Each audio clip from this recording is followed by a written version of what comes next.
Hey everyone, I just got a few topics to talk about in this video. The first one was sent to me by quite a few of you, and it's a call from Jesse Ventura, the former governor, basically saying that Minnesota should become the 11th province. I've been vocal on my channel when it comes to anyone saying that Maine, Washington, or any other state should become the 11th province. So I'm going to give my comments on this one. Also, one of our viewers also sent me an interview that Stephanie Ruhle did, where she's basically saying that the current world order, the rest of the world doesn't want it to change. I don't know if I agree with that.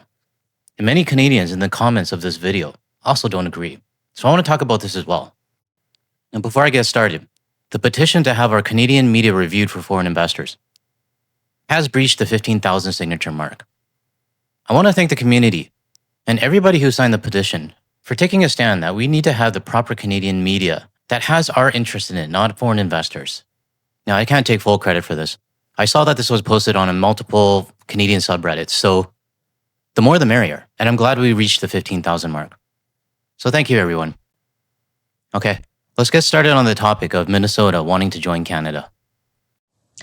Canada's 11th province. Some Minnesotans are calling for the U.S. state to become a part of this country.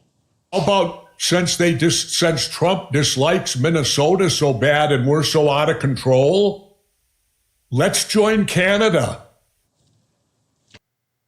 Now, I don't know about you guys, but I actually literally cringed when I heard that.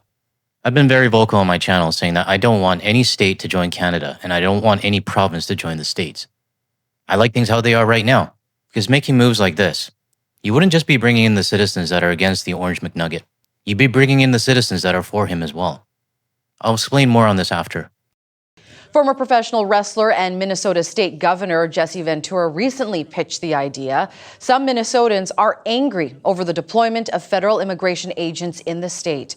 Ventura, now a political commentator, made the comments on a podcast. Others have followed suit. One resident recently wrote to a publication suggesting the state join Canada and the new province be named Minnetoba. Brian Clapper, a Minnesota real estate agent, put out a social media video a year ago stating why his state should be adopted by Canada. There's a lot to admire about Canada, and things here in Minnesota right now are bleak. We're under federal occupation, and I think, I made my video a year ago, but there's been a huge resurgence in people watching it. So how easy would it be for an American state to join Canada? The U.S. Supreme Court established after the Civil War that a state cannot leave without agreement from all the other states. With that said, I don't think it's going to happen. I don't think you're going to get 49 states to agree to this, especially with the Orange McNugget. He's probably going to frame it that Canada is stealing something from the United States. But aside from that, and this might actually upset some of the U.S. viewers that are watching right now, but again, this is just my own opinion. I'm firmly against any state joining Canada, because not all the citizens of Minnesota want this, and I wouldn't want to bring them into our country either. Just like in Washington state, I've always thought because it's a blue state, everybody loves us. Not necessarily love, but, we get along with them in British Columbia. But I've mentioned it on my channel before that long time ago, back in 2012 or something like that, I was left a nasty note on my car when I was at Costco. The note basically just said, go back to effing Canada. Thinking about it now in 2026, I would have to ask, why would I want that person in Canada? And to flip it around, why would that person want to be in Canada? We already have our own issues with our own far right, and I don't think we need to bring those into Canada either. But part of this also feels like Canada is here to fix their problem, which I don't think is our responsibility. Sure, from that real estate agent's point of view, it might make sense for him. And I totally get it. It is tough for them in Minnesota right now. But I also don't think it's the right thing for Canada, because I don't think we should be treated as a backup plan. There was a comment in our Discord server that relates to this topic, and I want to read it out to everyone. This came from Oz. Canada really doesn't need a new territory, and they would be a territory, not a province. The lack of research is making me salty for some reason. I totally get that as well. We have enough of a time getting our 13 admin divisions to play nice together. Canada isn't here to clean up your mess.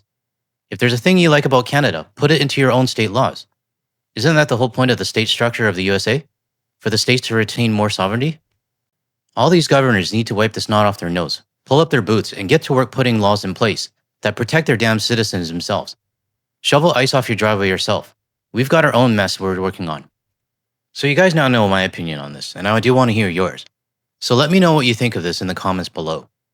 Do you think Minnesota should join Canada and become Minnetoba or whatever they want to call it? Let the community know your thoughts below. Now, this next one is an interview with Stephanie Ruhle. Ruhle? Yeah. There's a part of this interview that kind of struck a nerve with me, and I know I'm not the only Canadian that feels this way. Let me just play it for you guys. I want you to talk. I want to go back just for another second on the New World Order. So Donald Trump comes in. He says, we're going to go to war with Greenland. We're going to do this. We're going to do that. Carney says the small countries need to band together because if you're not at the table, you're on the menu. Is it a New World Order coming out of Davos? I don't know that it's a New World Order because Donald Trump can change his tune at any moment. And the truth is, all of these countries don't want the world order changed, right? They're really unhappy with what Trump is doing. But as much as Mark Carney could say, we got to get together and do this on our own, boys and girls, they'll do it if they have to. They'll do it if Trump's threats are real, but they don't want to. Okay, there's two levels to this. There's the government level and the citizen level. On our government level, our Prime Minister, Mark Carney, also realizes that, hey, the old world order is dead. And we are already making changes, new partnerships, and speaking to countries that we may not have in the past. We are doing it because the United States is no longer reliable. So it's happening. We're not doing it because we have to. It's already in progress. Right? Like, again, let's be clear. It's expensive. Most of these European leaders, they're not very popular. Like, they're dealing with the same political divides in their countries that we are. They've got slower economic growth than we do, right? Take tourism out. A lot of those countries are suffering. So could they band together and figure out how they're going to do this? They could, but they don't want to. Right. And so to my European viewers, what do you guys think about this statement?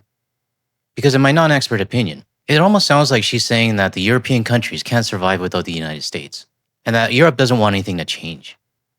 But this point of view from inside the United States just screams US exceptionalism to me. And I'm not the only one that thinks this. Just take a look at some of the comments in their video. As a Canadian, I think we do want the world order to change. We cannot trust America anymore.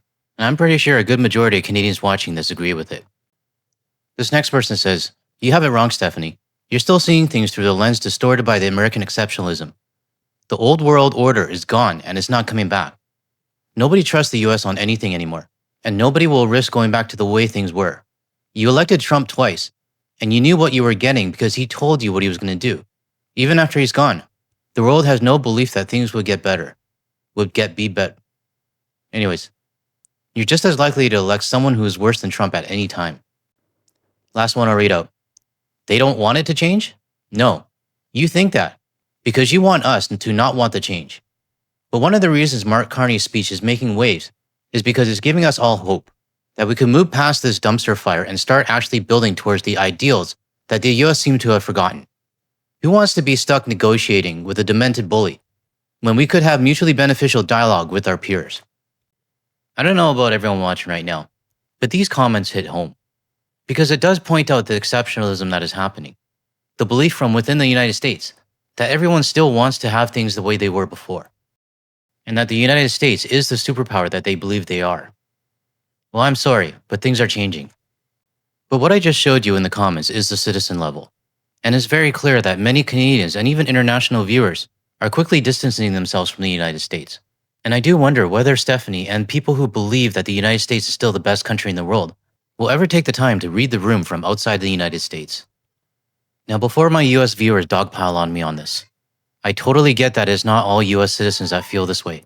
And I have had plenty that told me we are sorry, and we do not deserve the support from our allies.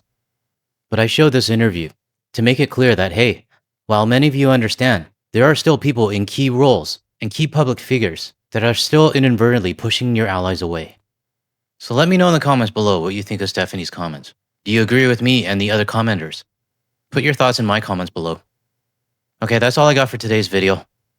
If you found any value in anything I said today, or if you want to hear more from a Canadian perspective, help out my channel by hitting the like and subscribe button below. Thanks everyone. I'll see you in the next one.